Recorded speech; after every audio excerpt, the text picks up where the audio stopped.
हिंदू धर्म से अच्छा कोई धर्म हो ही नहीं सकता। कभी हिंदू धर्म से अच्छा कोई धर्म नहीं है। मैं आप लोगों से हाथ जोड़ के प्रार्थना करती हूँ कि आप लोग प्लीज किसी धर्म को मत अपनाइए, मोक्ष हिंदू धर्म में ही मिलेगा। पूरी दुनिया में सनातन धर्म ही एकमात्र ऐसा धर्म है जहाँ सत्य, अहिंसा, सहनशीलता, न्याय, प्रेम, जीवनोत्थान आदि क्रियाएं स्वाभाविक तौर पर हैं। हमारे धर्म ग्रंथ सदैव जीवों पर दया करना सिखाते हैं। हमारे वेद कहते हैं कि पूरा विश्व एक परिवार है। सनातन धर्म के मानने वाले लोग पूरे विश्व में जहाँ जहाँ भी हैं, वहाँ सदैव परोपकार में लगे रहते हैं। यही नहीं, दूसरे धर्म के मानने वालों का भी उतना ही सम्मान करते हैं जितना सनातन धर्मियों का। जय सिया राम।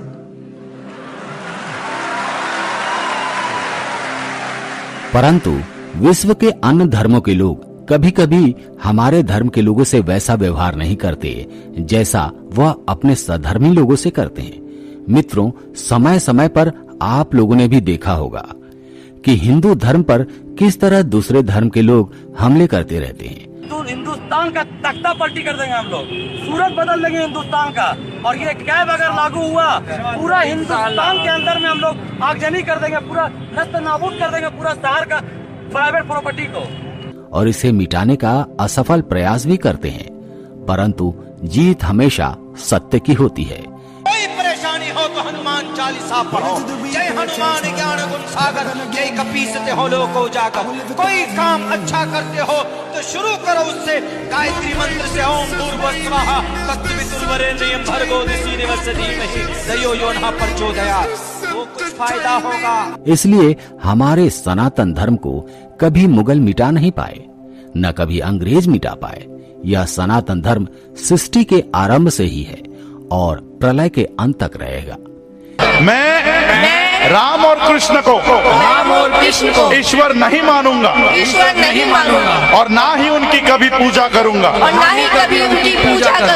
यह एक अटल सत्य है। इसे मिटाने वाले खुद ब खुद मिट जाएंगे और पूरे विश्व में केवल सनातन धर्म ही शेष बचेगा। सनातन धर्म में 4 वेद, 6 शास्त्र, 18 पुराण और 108 उपनिषद हैं तथा इसके अलावा वाल्मीकि रामायण, रामचरितमानस आदि धर्म ग्रंथ भी सर्वमान्य हैं। परंतु भगवद गीता सनातन धर्म की एक ऐसी पुस्तक है जिसमें भगवान श्री कृष्ण के मुख से निकले हुए उपदेश लिखे हैं, अर्थात यह भगवत वाणी है। भगवद गीता ही दुनिया की एकमात्र ऐसी पुस्तक है जिसमें मानव जीवन के सभी प्रश्नों का उत्तर दिया गया है। भगवद गीता को नित्य पढ़ने वाला व्यक्ति अपने जीवन में नित्य नए आयाम स्थापित करता है। भगवद गीता के बारे में प्रायः आप सभी जानते ही हैं कि जब महाभारत युद्ध में अर्जुन अपने सगे संबंधियों को अपने विरुद्ध युद्ध के लिए खड़ा देखे, तब वो बहुत हताश व निराश हो गए थे तथा युद्ध करने से मना कर दिया था। उसी समय भगवान श्री कृष्ण ने अर्जुन को गीता का उपदेश दिया था। भगवान श्री कृष्ण के उपदेश केवल सनातन धर्म मानने वालों के लिए ही नहीं है, बल्कि समस्त विश्व के प्राणियों के लिए है। उन्होंने 10वें अध्याय के श्लोक नंबर 20 में कहा है कि इस धरती पर उपस्थित समस्त प्राणियों की आत्मा में मैं ही हूँ। मैं ही आदि हूँ, मैं ही मध्य हूँ और मैं ही अंत हूँ। मित्रों, जो भगवद गीता प्राणी को जीवन की कठिनाइयों से संघर्ष करने की शक्ति देती है, एक समय ऐसा भी था जब विधर्मियों ने इस पर बैन लगाने की मांग की थी। जी हाँ मित्रों, भारत के ही एक मित्र देश में यह मांग उठी थी। उस समय तमाम सनातन धर्म के मानने वाले लोगों पर हमले हुए थे। भगवद गीता को युद्ध के लिए प्रेरित करने वाली पुस्तक बताया गया था। यही नहीं, मामला कोर्ट तक भी पहुंच गया था। साथ ही संसद में भी इस पर चर्चाएं हुई थी। जी हाँ मित्रों, यह सब हुआ भारत के ही एक मित्र देश रूस में। सन 80 के दशक में विश्व प्रसिद्ध संत शील प्रताप के मार्गदर्शन में हरे कृष्णा मिशन द्वारा रूस में भगवद गीता का प्रचार प्रसार किया जा रहा था। भगवद गीता का प्रभाव रूसी जनमानस पर ऐसा पड़ा था कि प्रतिदिन हजारों लोग सनातन धर्म में वापसी कर रहे थे। यह सब देखकर वहां के कट्टरपंथियों को अच्छा नहीं लग रहा था। इसलिए वहां के संसद में किसी भी धार्मिक पुस्तक छापने तथा बांटने पर प्रतिबंध लगा दिया गया था। हरे कृष्णा मिशन से 2 रूसी नागरिक काफी प्रमुखता से जुड़े। उनका नाम था सर्कस और गार्गिक। दोनों आपस में अच्छे दोस्त थे। भगवत गीता पढ़कर उनके जीवन में काफी बदलाव आया। उनकी बुरी आदतें छूट गई, साथ ही उन्हें जीवन के सही मूल्यों का ज्ञान हुआ। इसलिए उन्होंने भगवत गीता का प्रचार प्रसार करने की ठानी। वहीं दोनों रोज भगवत गीता की पुस्तकें लोगों में बांटते थे। एक दिन रूसी पुलिस ने सर्कस और गार्गिक दोनों दोस्तों को गिरफ्तार कर लिया और जेल में भेज दिया। रूसी पुलिस का एक ही मकसद था कि वह दोनों सनातन धर्म त्याग दें। इसलिए जेल में उन पर बहुत अत्याचार किए गए। सर्कस और गार्गिक ने जब सनातन धर्म अपनाया था तब से उन्होंने शाकाहार अपना लिया था, तब मांसाहार त्याग दिया था। लेकिन जेल प्रशासन उन्हें खाने में केवल नॉनवेज देता था।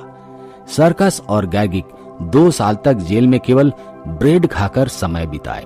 फलस्वरूप सर्कस बीमार हो गया और उसकी मौत हो गई। रूसी पुलिस जहां कहीं भी किसी सनातन धर्मी को देखती उसे गिरफ्तार करके जेल में डाल देती।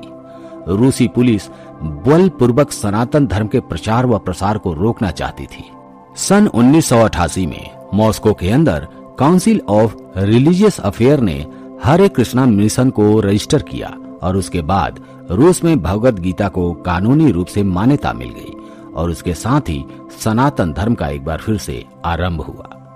1991 में रूसी सरकार ने वैदिक मंदिर और कल्चरल सेंटर बनाने के लिए प्रस्ताव पास किया और इसके लिए उन्होंने जमीन देने की बात कही, परंतु यह बात वहां की क्रिश्चियन और मुस्लिम लोगों को नागवार गुजरी और उन्होंने इसका विरोध कर दिया।